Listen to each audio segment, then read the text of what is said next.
Shane, welcome. Great to be talking with you. Ed, it is good to talk to you today. I love when I'm talking to a guy named Ed because my middle name is actually Edward. So I'm kind of an Ed myself, my friend. So good to have you here, buddy. Good to be here. I love it. It's a one syllable name. It's easy. Sometimes people ask me to spell it, Yeah, you right, know, right. It's okay, which is just in which is case there's two D's. Just in case there's two D's. just in case there's two D's because that's a thing, right?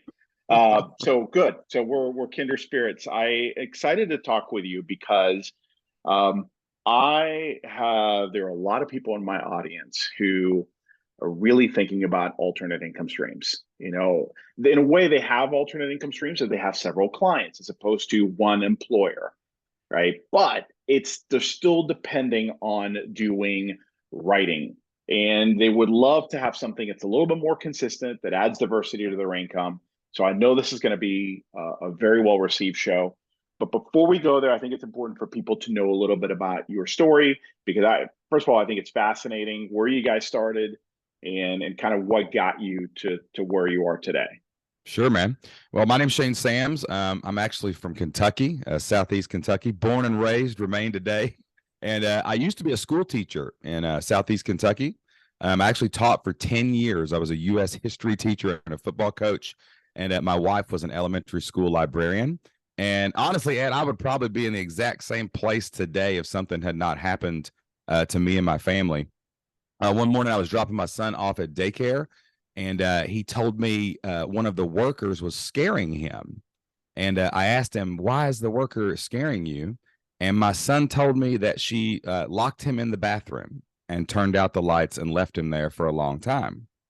Now, I didn't know what he was talking about in this moment, but we found out later that there was a lot of horrific like abuse and punishment going on at this daycare center. That actually got the place shut down. But in this moment, all I knew was that my son was telling me that something was wrong. So I tried to call my boss to get the day off work. And the long story short of it is my boss told me, is your son in danger? And I said, no, not right this second. He's with me. I'm taking him to this other place. And she said, well, I know your son needs you, but your job needs you too. And I'm going to need you to handle your personal problems after work. We don't have any subs. I can't watch your class. And you're just gonna have to stay here today. You're gonna have to stay at school. And that was the moment that I realized I had traded away all of my freedom to somebody for a paycheck. I did not have control of my income. I did not have multiple income streams. I had one income stream, which is never safe. And I realized this person had all this power over my life. So that's what kind of sent me down the rabbit hole of looking for something else, looking for an alternative to provide income for my family. Over the next few months, dude, I tried so many different things, man. I even at one point wanted to be a handyman. Like I was like, Jocelyn, here's what I'm gonna do, man. That's my wife's name. I said, Jocelyn, I'm gonna go get a hammer and a tool belt, and I'm gonna go knock on everybody in our neighborhood's doors because all I need is 50 people to give me $50 a month, and that'd be $2,500 a month. That's all I make as a teacher. So I'll just quit my job and I'll be a handyman. And my wife looked at me and said, Shane, your first clue should have been you don't have any tools. Like you're not very handy. like you're not very handy. You can't be a handyman unless you're handy. And I was like, you're right. Okay, that's a good point. Fair point, right? So I started looking for other alternative ideas. And I just so happened to stumble across this podcast one day. I was looking for businesses. And I heard about this guy named Pat Flynn. I don't know if you've heard of him before. Oh, yeah. He got a podcast called Smart Passive Income. And he had basically started creating digital products to help architecture students pass the architecture licensing exam. And he basically built a little audience with some content. And he started doing this thing called email marketing, copywriting through email. Unbelievable, right? And he started writing these people emails. And then in one of the emails, he sent a sales email out.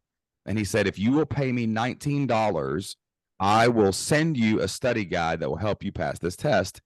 And in that very first month, the story that he said on the podcast was he got 400 something people to pay him. So he made $7,900 to send 400 different people the same PDF via email. And all it took was an email that he wrote out That's to them life to get them to changing. buy it. That's life changing at that point. Yeah. Blew my mind, dude. It blew my mind. I was actually mowing my grass and I just jumped off the lawnmower and almost flipped it. I swear when I was running it, I was so excited about it. And so I started talking to my wife about getting into online business. Maybe we could create digital products. Maybe we could take things we already knew, take things that we had experienced, maybe even took like our passions or our hobbies, something, and we could put it online and we could come up with something to sell like that. Now, my first couple attempts were disastrous, dude. My first ever online business was called toddlerapocalypse.com. And I thought I was going to become, you're kidding. no, I swear to God, man. I thought I was going to become like a dad blogger because I thought my kids were hilarious and I thought I was hilarious. I could write really well. So I was like, I'm all my kids, everyone's going to laugh at my kids. And it was a disaster, man. Like nobody came to it. Nobody thought it was funny. And it was just not good. It was a terrible idea. And then I started another website. I was like, well, what did Pat do? Pat took something he already knew about. He didn't just try to make up something from scratch. So I had this other website. It was called ushistoryworksheets.com.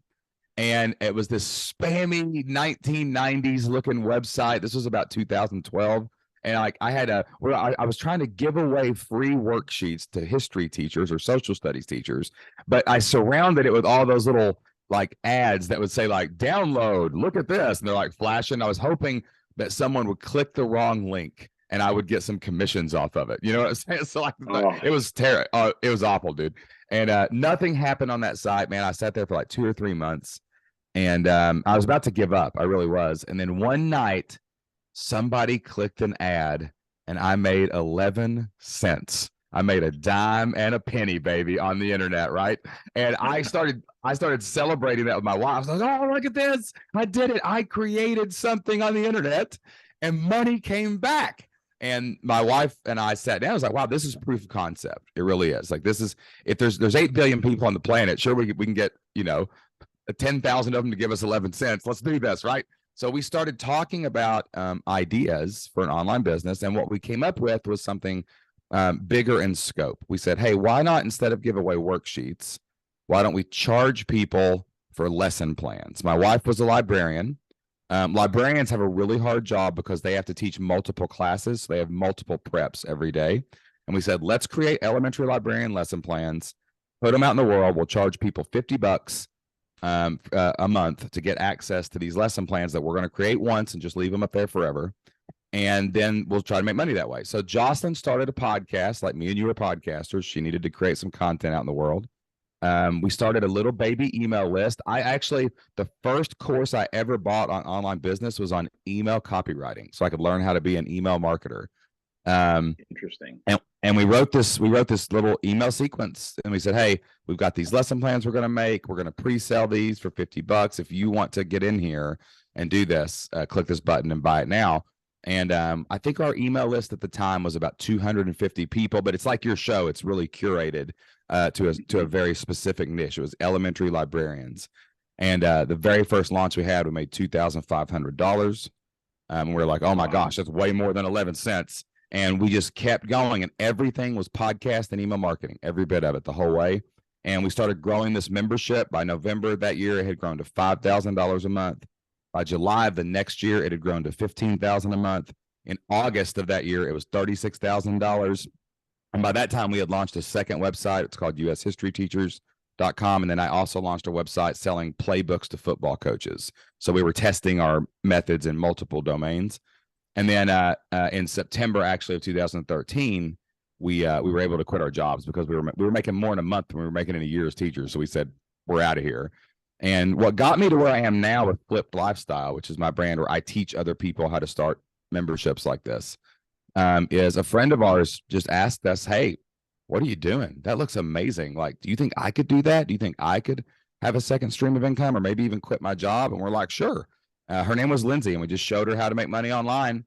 And wouldn't you know it, a few months later, she quit her job just using the stuff we had taught her. So as that grew, we started doing a couple beta launches, and Flipped Lifestyle really exploded, and it became the main thing we do today. We help people find and use their God-given gifts to make money on the internet.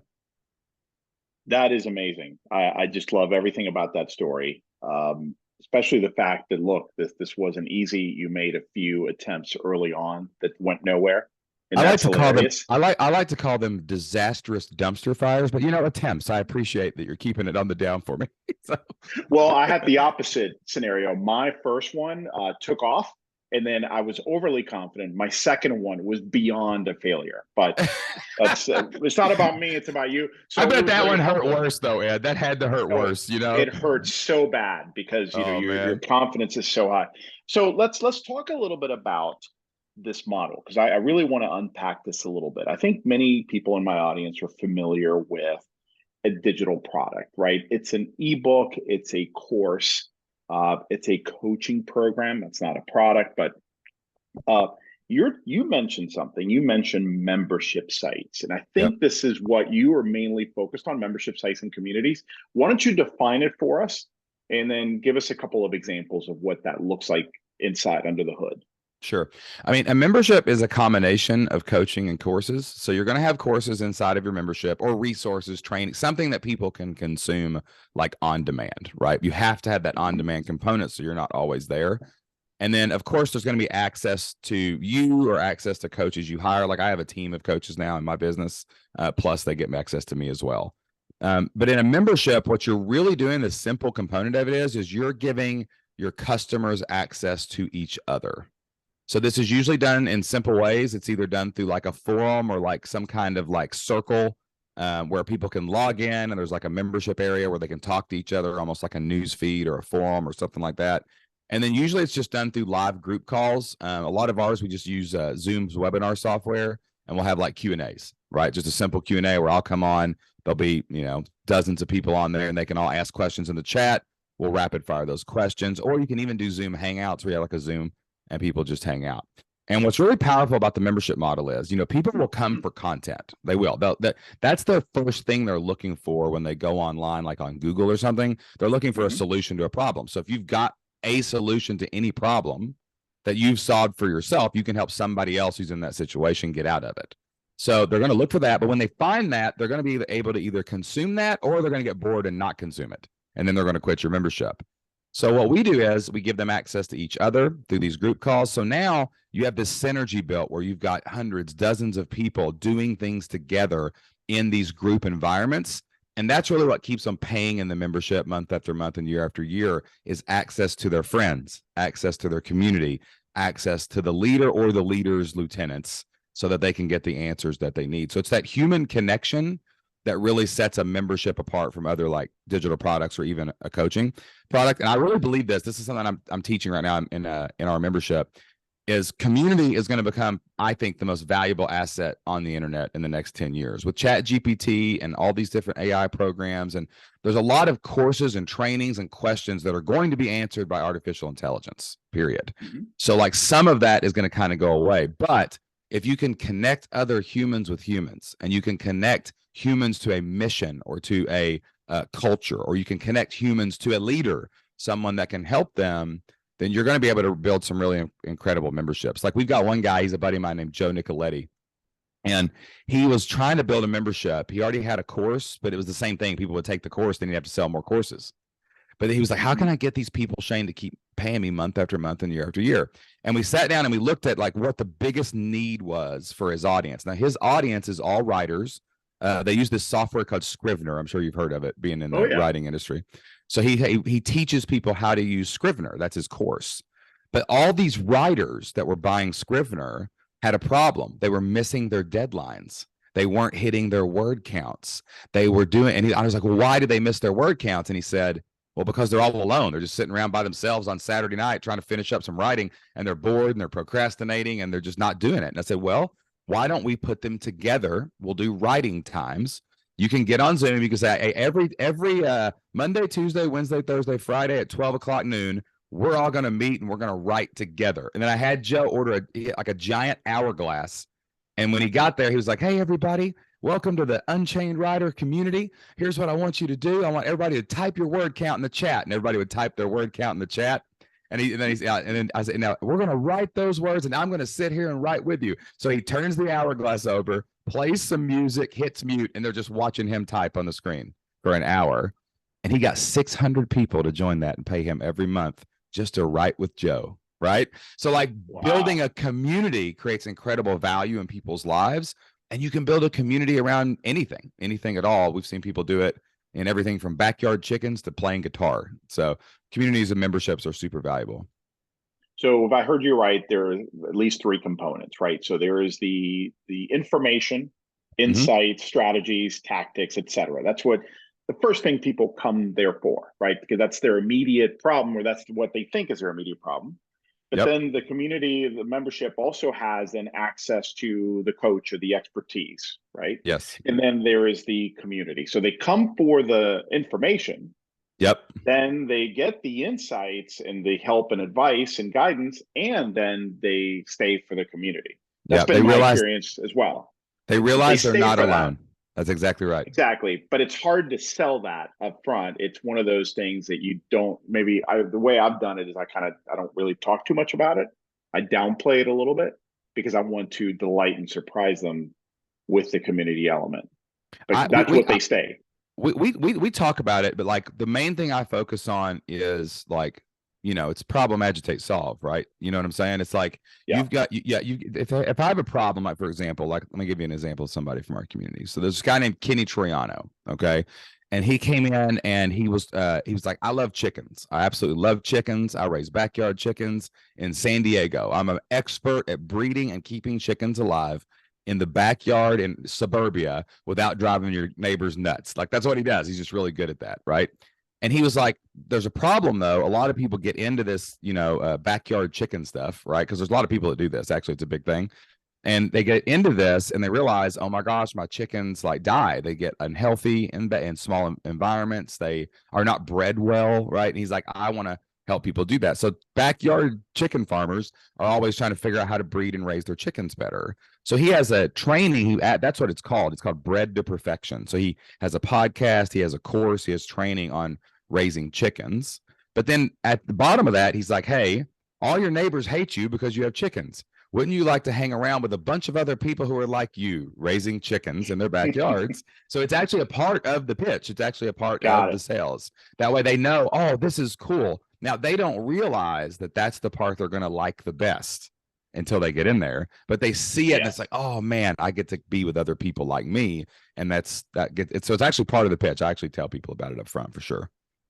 That's cool. Okay. So on that topic, let's talk about topics, not to get too meta.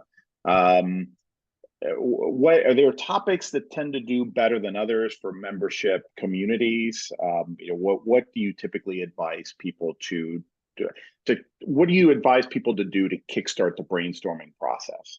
Yeah. So there's any topic will work. I've seen people like again do things from guitar lessons, teaching flamenco dancing. We had one guy that came in and started a membership for raising Venus flytraps because that was his thing. Okay.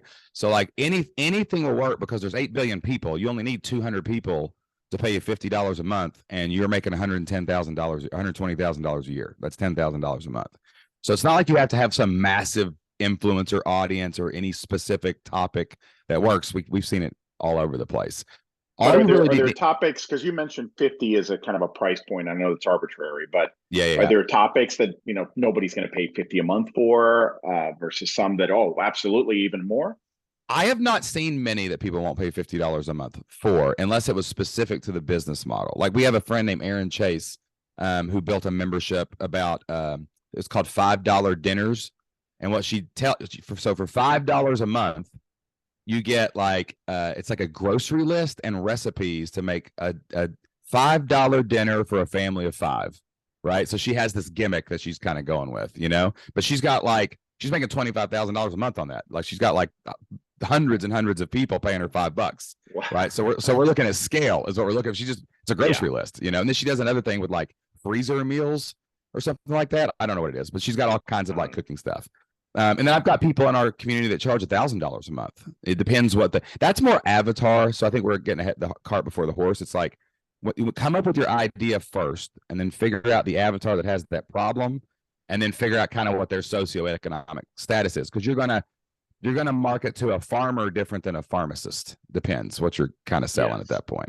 So going back a step to the brainstorming part, like you said a second ago, we always tell people to get a Post-it pad, like get 3 Post-it notes and lay them out in front of them and write 3 words on it: love, lived, and learned. Okay. And the first category is all your passions and hobbies. Love. That's the things you love. Like it doesn't matter if it's stamp collecting, playing guitar, coaching football, like whatever it is, just write down all the things you love. I actually do somewhat recommend in this space too that people stay away from their job in this category. Like even if you love being a copywriter, you love business writing, and you love all that stuff, think of something else. Think outside the box. You're more than just a copywriter, right? So like think of all those things. And the second category is learned. So in the learned category, that's things you've actually been trained to do. Sometimes think about, that's where you think about things that you've been paid to do, like copywriting. Like mine was U.S. history lesson plans, or I did football playbooks. I had been taught how to do that. I had learned how to do that. I knew how to present that out to the world. College degree, whatever you got, just write that in that category. The third category is lived through. This can be anything. This can be anything good, bad, ugly, something that you could mentor someone else in because you've been through it. Like we had a student named Robin, and Robin had breast cancer, and she survived, but a lot of her friends who she was doing chemo with passed away while she was doing treatment. And she had survivor's guilt. She felt bad that she was the one that made it through. And she spent like 5 years of her life in deep depression with survivor's guilt and lost that whole window of her life. So in that, she went back, and now she helps women who are coming out of breast cancer get through survivor's guilt faster in her membership. So that's how she does. So that's a lived experience that you've gone through, parenting, anything like that. And just start laying out Post-it notes under each category, and you'll find 20 ideas. Then all you have to do is go down and kind of research them a little bit and figure out which one you want to attack, but really lean into what you want to do. Like I wanted to sell football playbooks because I loved football. So that's one of the ones that we chose to go after. So once you see all your ideas on the table, it's just deciding which one you want to do and then following the process to see if it works. So just pick one, basically one that's just really calling to you, and yeah, because you don't know. Because you don't, there's no way that you can, we have some research tools. We have a method that we use to research things where we can kind of see if it's making money for other people, which is a good thing. You want there to be competition, because if there's a market already, you can just go get your piece of the pie, but you really never know like what's going to work. We've seen some weird ideas. There was this lady named Teresa Perleyberg that came into our community, and she was on one of our calls one day, and she's like, Shane, I've got an idea for my online business. I've been working through that training, and I've got an idea. And I said, what is it?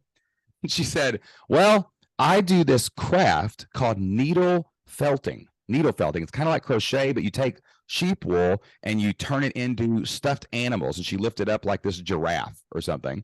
And I'm like, so you're a needle felter? And she goes, well, not exactly. I also like to dye my own wool. I actually get the wool and I dye the wool myself, and then I needle felt it into these stuffed animals. And I'm like, so you're a wool dyeing, needle felting, stuffed animal enthusiast? And she goes, well, not exactly. I also like to shear the sheep myself. I like to hold the sheep down, get the shears, take the wool off and pull the wool, dye the wool, and needle felt it into a stuffed animal. And I'm like, wait a minute. So you're a sheep shearing, wool dyeing, needle felting, stuffed animal enthusiast? And she's like, well, not exactly. I also love to raise the sheep myself from birth, so I know the sheep that I'm shearing. I am a farm to stuffed animal needle felter, and I do the entire process. And she's like, I want to teach other people like how to do this whole process. Do you think there are other people out there that would do this? I'm like, well, there's 8 billion people on the planet.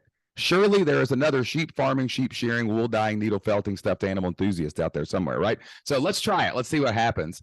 And she goes out and, man, she built this into, she has over 400 people paying her $50 a month. She's making $20,000 a month just on that side of her business. It got so big that not everybody wanted to raise the sheep themselves and shear them. So she actually started providing the wool in a subscription box on top of the membership for her students. She would send them kits. She had so many clients, she ran out of sheep to shear. So she had to go to her neighbor and get another sheep farmer to help her fulfill all of this subscription box.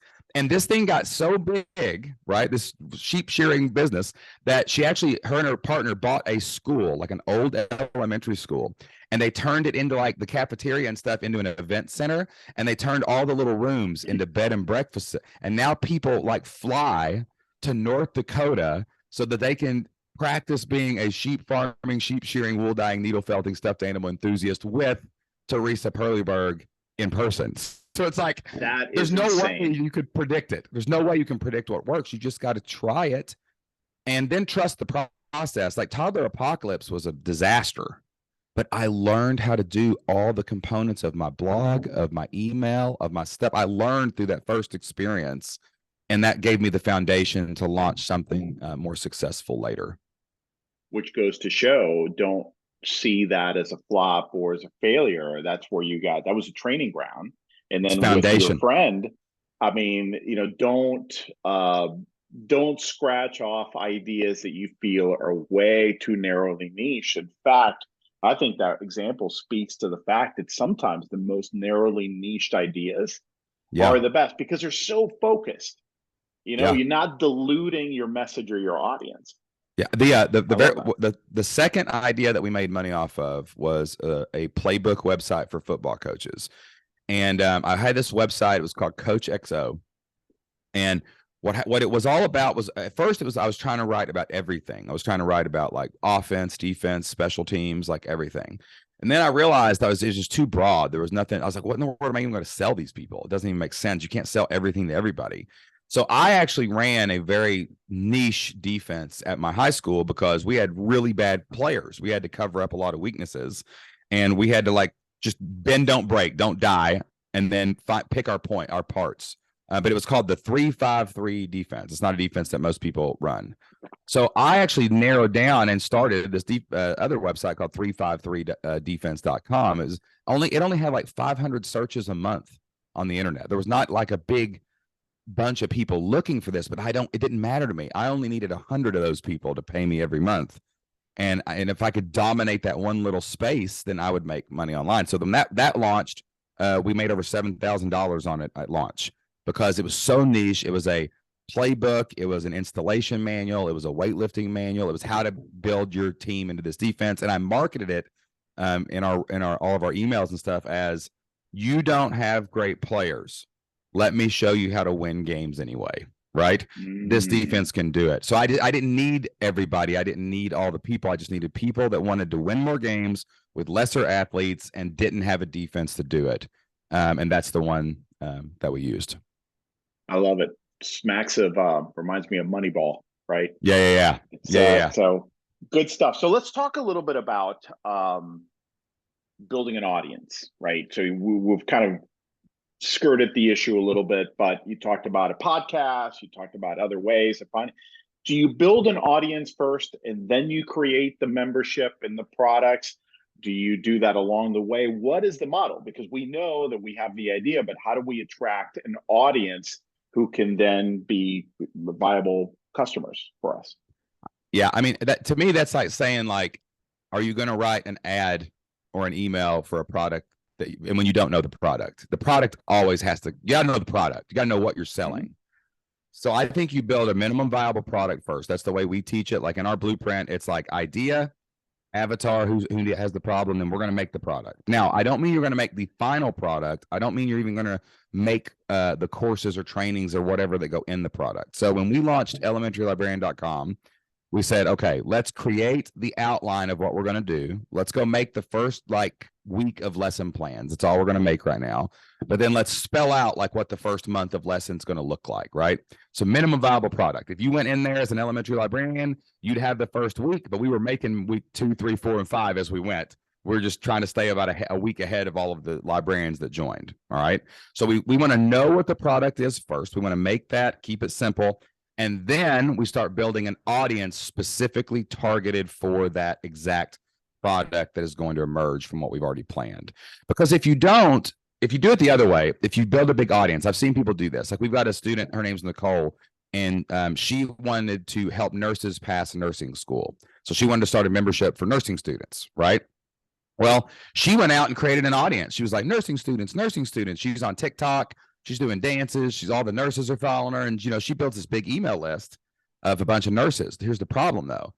Her product was much more for people who were going back to school as a second career nurse, like a non-traditional type student, right? It was someone who could go out and get the job, and they were trying to change their family's future with a new career and all this other stuff. It wasn't for the freaked out 22-year-old who was just trying to get an A, right? That's not what it was for. So she built this big audience, but she couldn't really sell them her product because there was a disconnect in that. So she had to go back and rebuild a new audience of the right people because she didn't build her product first. She just said, I'm going to just go get a bunch of nurses. Okay. But if you know what your product does and you know who it's for, then you can make content that will actually draw the right person in. So it's going to save you 100 times more time than just going out there and trying to, I'm going to do a podcast every day and see how many people I can get to follow me. That doesn't make sense. Do one piece of content that leads to an exact person to an exact product, and you're going to be more successful. So, if you're doing guitar lessons, for example, we got a guy named Kevin that does guitar lessons. Make the guitar lessons first. Like his guitar lessons are all like the Eagles and like Van Halen and like, these old school 80s and 70s bands. Well, who's he going to draw in now? Oh, well, I'm going to go after the empty nester in their 50s and 60s that always put off guitar and loves this kind of music. So now his public content is like, learn how to play Hotel California. And he's already got it synced up through the entire funnel because he worked backwards from the product. So that's how we teach it. So create the product. Yep. All the other minimum viable product, right? You don't want to spend months on this. No, because you don't know if it's going to work. For sure. Exactly. We're rapid prototyping here, just like building software, right? So we want to make sure that we're learning as we go, build it, and then create the audience, and then get feedback, and then adapt and refine as you get the feedback. So let's talk a little bit about audience.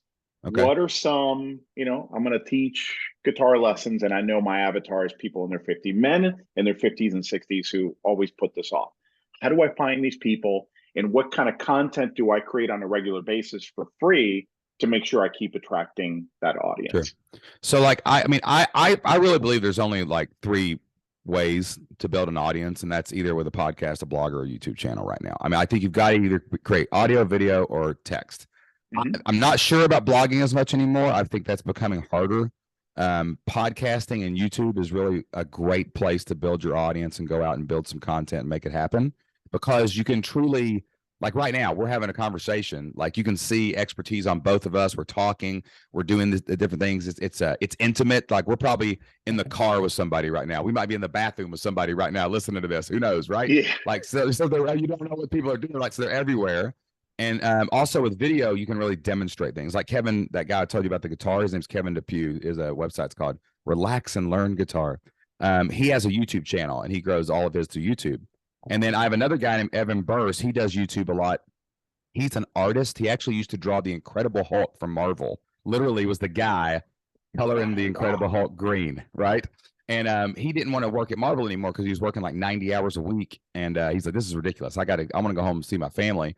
I want to start an online business where I'm getting people who love superheroes together, and I'm teaching them how to draw superheroes so they can make their own comic books or whatever they want to do. So he has this thing called the Cartoon Block, and he's on YouTube. And he was like, well, Shane, I've got this course that's teaching people how to draw, I don't know, Captain America or whatever, right? So how do what do I put on my YouTube channel? Because won't they just know how to draw Captain America if I do that? Not right. So what we did was he would do what's it called? Fast motion. Like what how you like they send fast motion animation. Yeah. Like he's just turned the speed up on the camera. He's drawing it really, really fast. And then he'll stop every once in a while and give a tip. Like, well, when you're drawing Captain America's nose, do this. And then he goes really, really fast again, and he draws a bunch of more stuff. And then it stops again. He's like, no, when you're drawing Captain America's chin, you do this. And then so he doesn't give away the whole thing, right? He doesn't do the entire thing like that. He just gives away that. And he's like, hey, if you want to really learn how to do this, come in my membership. And not only will you be able to be in there, but you'll be able to post your artwork, and I'll be able to look at it. I'll be able to help you with some tips. I'll be able to, there'll be other artists in there. We can all talk about your art and your drawing together. Kevin does it. Kevin teaches whole songs on YouTube. Like he'll say, hey, come learn. I don't know if this isn't one of them, like Guns N' Roses. He'll put Guns N' Roses Patience, and he'll teach you how to play that, right? But then he might say, I'll teach you how to do the whole album inside my membership.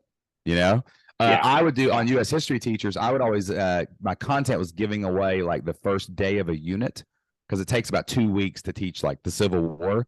And then I know they're going to take that and they're going to have such a good time that first day. They're going to be like, I want more of this. And then I'll have more inside. I don't get too caught up on what content to give away for free, mainly because anything you could ever give away content for free is out there already. All content is Yeah, on the internet somewhere. it's important for people to know. Yeah, Yeah, because what you're selling is curation. You're not selling content. The content itself is not the product. It's the organized plan of how to succeed with that content and solve a problem that you're selling. It's that curating it into an organized system. That's what people actually are paying for. Like, you can go find everything I teach about online business. I got hundreds of trainings that I've created over the last 10 years doing this. You can go find all that somewhere by somebody else. It's all out Probably. there, but It's not in aggregation, order. there's That's exactly value right. in aggregation, right? Not only Yes. aggregation, but hey, it's all out there. I have it aggregated here, and I've cut it down to what you really need right and now. I'll help you. And I'll help you find it. I'll be your tour guide. Yes, I'll be your tour guide. And we got all these people who think just like you and want the same thing. And there's the accountability element. Got it. Well, this is important. I want to make sure we put it together for everybody. What you just said is the perfect.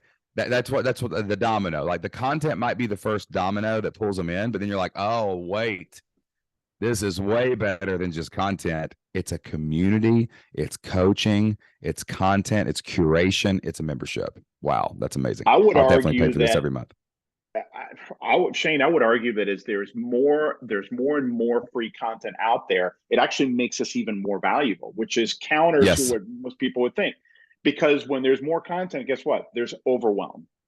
And overwhelm is a killer. What people want is, I'm so overwhelmed, I don't want to have to sort through this myself. I want the easy button, right? That's exactly right. Net it out for me. So a little bit more on content. So if I'm YouTube, let's say I have a YouTube channel and a podcast, and what is the whole call to action? How do I peel off a certain percentage of viewers or listeners into subscribers? That's what you want. You want people to opt in to your list, so now you can educate them and make them offers. Yeah. So our funnel works like this. Basically, it's our content has one goal: get people to give us their name and email. That's it. Like, I don't really always, sometimes I will, maybe at the very end of the podcast, I'll drop an ad that says, go join our membership, right? Just because it's at the very end. And I figure if you stayed all the way to the end of the show, you're one of our most loyal listeners, you may be ready to make the leap. But most of our ads on any of our content is always, hey, we have a free thing that you can get on our name and email with. Once they get on our email list, then we're a daily email. I love to email every day. I love to email Monday through Friday, give them a lot of valuable stuff. We have lots of content from our back catalogs. I want to make sure people see old podcasts. And then plus we do like free challenges every month. We'll do like a 4-night challenge of helping people like find their idea for an online business, stuff like that.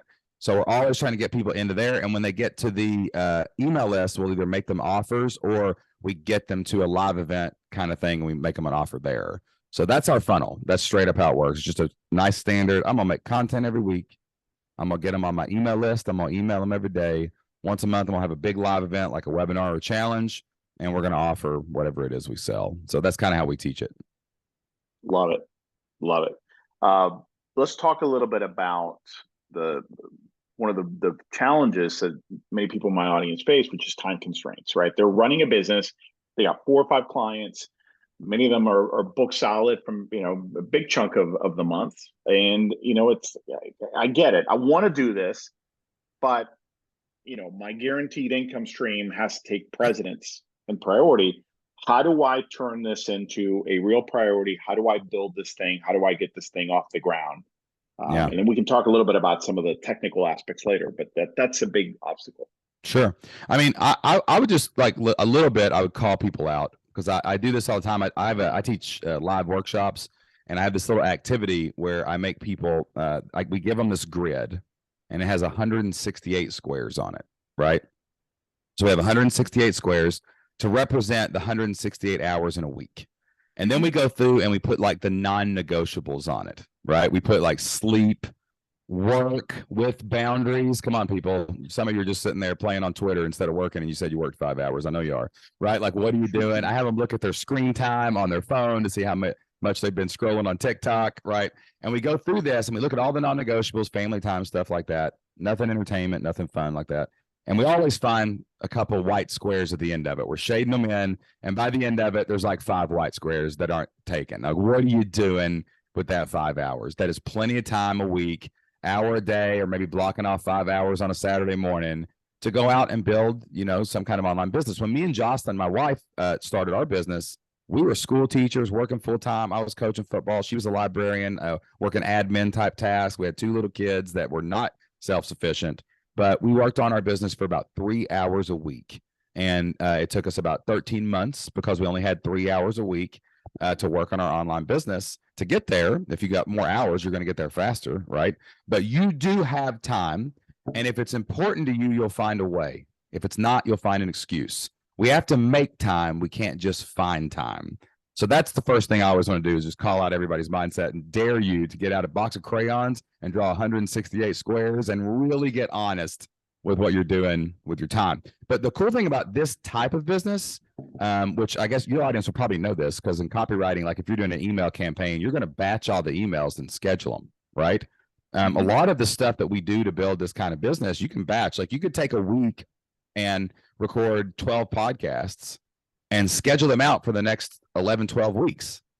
And then you don't have to work on that audience generating activity while you're doing all your other copywriting, you're doing stuff like that. You can batch stuff ahead of time, right? You can repurpose content a lot. Like if you record, like me and you are recording this video right now, like I can see you. Do you use this video anywhere, or do you just use it on No, just use the audio. Or it's just okay, cool. It's a little weirder when we can't see each other, when we record. But yeah, I just use the audio.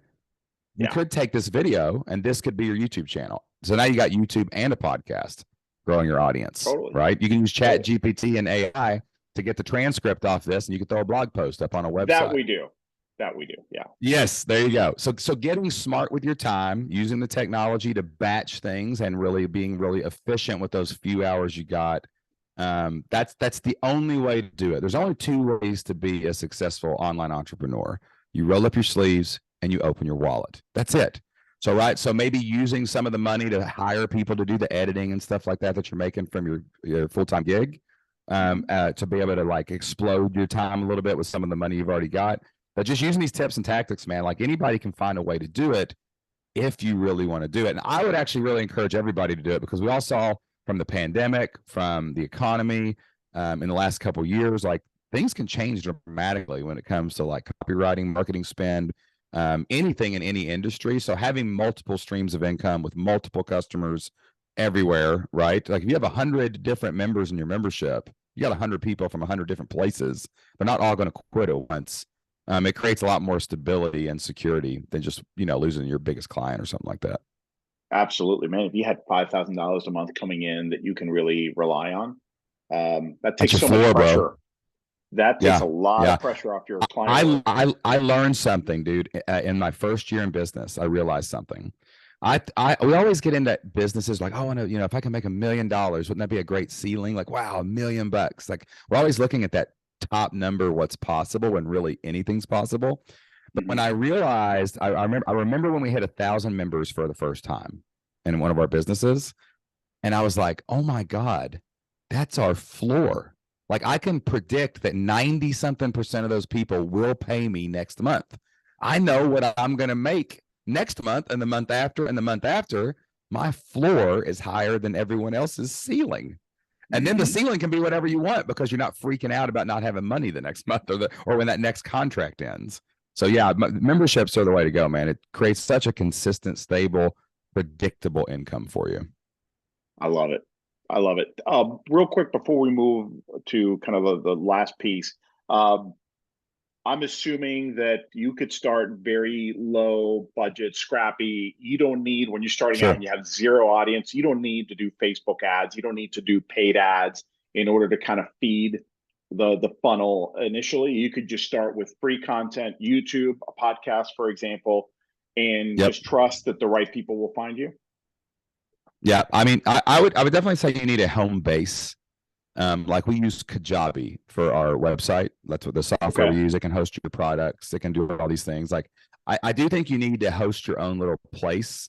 So something you're going to spend, I don't know, 150 to 250 bucks a month on different software that you need to kind of do things efficiently. And then you want to take that stuff and also put it on YouTube to pull back to that website, pull back to that sales funnel. But dude, you could totally start right now. If I was starting over right now, I would have a YouTube channel. that went to my website, and then I would repurpose the audio from my YouTube videos on podcasts, which stuff like Kajabi can actually launch your podcast for you. And yeah, just make content over Have time. both of them go into the website. Get out there. Have both of them go into the website, and then you have an opt-in, right? You a lead magnet that's attractive to that audience. People opt in, and then right there, your website would run on Kajabi, right? So then your membership would also be inside Kajabi. In that kind of that. Everything's all in one. That's right. That's all in one place. Simple. Keep it as simple as possible. It's like a good sales letter. Just let it be in black and white, baby. Just let it be in black and white. You don't need a bunch of fancy stuff. I love it. You know, and I know you've really done a good job of simplifying this, but it can still feel overwhelming for someone, right? Sure. It's like, because you start thinking about all the things you got to do. Where would you suggest people start? And I know one of them, and I'm going to tell you, people got to go to your website. People got to go to your website. I think you have a free like topics or ideas brainstorm. So what would you suggest if you net it out? Somebody wants to start, what would you tell them to do? You always start with yourself, and that means you've got to find your God-given gifts and ideas. You got to get that out there and into the world. So you got to figure out what do you have to offer the world? What problems can you solve? So we do have a special training, that little activity I told you about earlier. I've got a full training where I teach it in my workshops. If you go to, let's say, I think it's flippedlifestyle.com/ed, ED, not EDD. We know how to spell it now. We talked about this earlier today. Flippedlifestyle.com, FLIPPED, lifestyle.com/ED for ed. And you can get my idea training where I'll actually guide you through that entire process. But there's another training there as well where I help you research the idea you think you might want to try. That way you can see if it's making money on the internet. Like, we have a 3-step process we go through to test it, to see, hey, someone else is making money with this. This is making money online.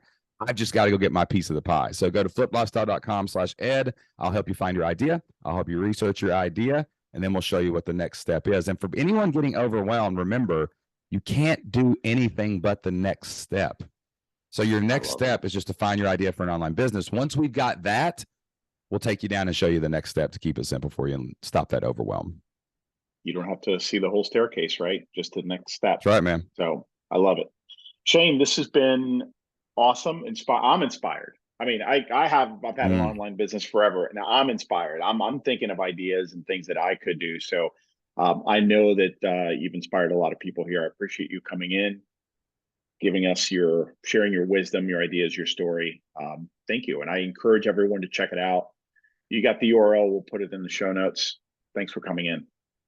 Hey, man, I appreciate the opportunity, man. Great chat. I enjoyed it.